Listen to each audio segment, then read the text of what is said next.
Ollie, welcome back to India. How was your time away? Did you think about cricket at all, or was it pure relaxing and recuperating? Always think about cricket a tiny bit, but no, it was a very relaxing trip. A lot of the guys had families there. Some of the guys have young kids, so that was nice for them to see their children. But no, a nice relaxing time, and the boys are fresh and ready to go for these last three games. Quick word on Ryan Ahmed. He was held up a tiny bit with his visa. As far as we can tell now, from England's point of view, all sorted, everything's good to go for the third test? Yeah, all sounds positive. Pretty frustrating yesterday, but the boys have got around him. He's been happy to get out here at training today, but I think it's all being sorted behind the scenes. As I'm aware, I think hoping by the end of the day. So that's the main thing. But no, I think he should be all good for that for the start of the test on Thursday. The main kind of story from the England camp over the last week was, unfortunately, that Jack Leach isn't going to be here. It kind of continues a really unlucky kind of run of injuries for him. Just kind of some thoughts on Leachy and kind of how England are going to look at these next three tests without him. Yeah, I mean, it's gutting for Leach. He obviously got injured at a similar time to me, and for him to go through this now is so frustrating. A few bit of illness going around, and that knee's just not sort of fixed itself. So, all the best to Leachy. Hopefully he's ready and raring to go for the start of the summer. But yeah, sending him all our best. But no, we've obviously got 3 games to tackle without him. He's been our lead man with the ball from a spinner's point of view for the last 18 months or so, especially, and he's done a really good job at it. But we've got some real good skills out here. We've obviously got a young spin attack. We dealt with him. I thought we bowled really well last week on a pretty good pitch, probably about par scores. So I think the boys did really well, and I think we're going to look to sort of manage without him. I think Tommy Hartley obviously spins the ball the same way, so that's obviously he's been bowling beautifully, and then the guys like Bash and Rayhan as well have been bowling nicely as well. We also heard that Virat Kohli's expected to be out for the rest of the series.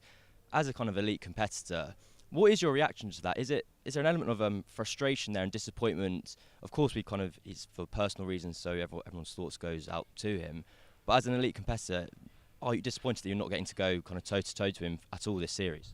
Yeah, of course, obviously everyone sends him his best with what's going on with sort of behind the scenes. But yeah, you always want to play your best team against their best team, and he's the leader of that. He sets the tone whenever he's on the field. He's one of those guys that people want to watch him bat and watch him in the field, how he goes about his stuff. So you always want to test yourself against the best in the most challenging conditions, and that's exactly what it is when he's here. But I mean, even without him, they've got so much skill and so much depth in Indian cricket that they fill that void.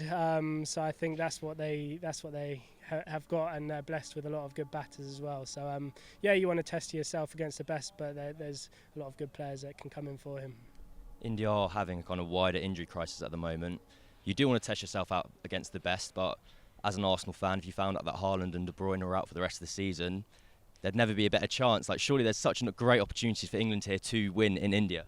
Yeah, absolutely. I mean, look, we've got a few guys missing as well, but that's just part of professional elite sport. When you're playing a lot of cricket, there's going to be injuries along the way. But yeah, we try not to look too much at the end goal. But look, we've played some good cricket so far, but without playing our very best cricket, and we've been right in both games throughout. So hopefully, we can really turn up for these last 3 games and put on a good show. And hopefully, at the end of this series, we can have something to smile about. Your skipper, Ben Stokes, 100th Test match this occasion. You've kind of had your career kind of bound to the hip of him. You've always been playing whilst he's been going on. He promoted you to number 3. He made you vice captain. How special has it been for you to kind of have that faith put into you by a legend of the game? Yeah, massively. I mean, a lot. I mean, I wasn't in the team when he became the captain, had been dropped after the Ashes. So for him to pick me at number 3, a position I never batted, I owe him a lot. It's been my favourite spot in the order for England, and I've done a lot better here than I have done sort of batting elsewhere. So I owe him a great deal, but he's just been a joy to share the changing room with over the years, and to share the pitch with. I mean, he's constantly inspiring people throughout the day. I mean, the energy he has for every Test match, you wouldn't think it's his 100th coming up this week. It still feels like it could be one of his first, just because the amount that he cares about every minute he's on the pitch. I mean, there's so many sort of snippets and memories you can take from his career and look back and I think, geez, that's all one bloke doing that. So credit to him for that. And yeah, hopefully he's got plenty more in the tank. For every fan will look back to Headingley 2019 as probably their favourite Ben Stokes moment. From when you've shared a pitch with him, what's been your favourite Ben Stokes memory? I think Cape Town's one of them. Still one of my favourite Test wins, and he just took the ball when it was a pretty flat pitch. I think we had about an hour to get them all out, and he took, I think, 3 wickets in the space of no time. And out of nowhere, got some balls to lift off the pitch, and it was just one of those mad moments. Late on day 5, he had already scored a load of runs and taken wickets before, but he just found another gear out of nowhere. And he's always that guy that you can just chuck the ball to when you feel like nothing's happening, and he's going to make something happen. Another milestone potentially on the horizon, hopefully on the horizon for England. Jimmy Anderson, 5 wickets away from 700. He'd joined Shane Warne and Muralitharan as the only 2 bowlers to have done it. I mean, it's ridiculous, isn't it? I saw him walking out here earlier. He looks fitter than anyone in the training camp. What's it been like to continue to see him being at the top of his game? Yeah, again, another legend of the game. But to see him, and he's probably the most competitive bloke I know, even in the nets.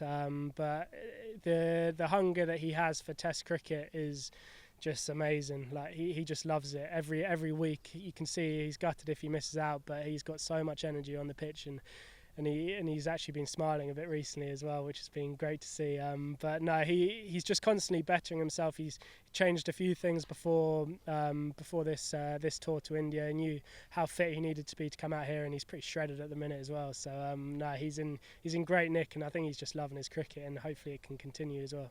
And finally, one for the romantics. Tomorrow is Valentine's Day. If you can wake up tomorrow morning with a Valentine's Day card from any one of your teammates, who are you choosing and why? Is it Anderson because he is so ripped now? No, it's not Jimmy. I mean, I don't want to say folksy because he's an oil painting. No, I want Leach to send me a Valentine's Day. Just feel the love from back home. Perfect. Thank you very much, Ollie. Cheers. Thank you. On AM, on DAB, via the talkSPORT app and on your smart speaker. talkSPORT.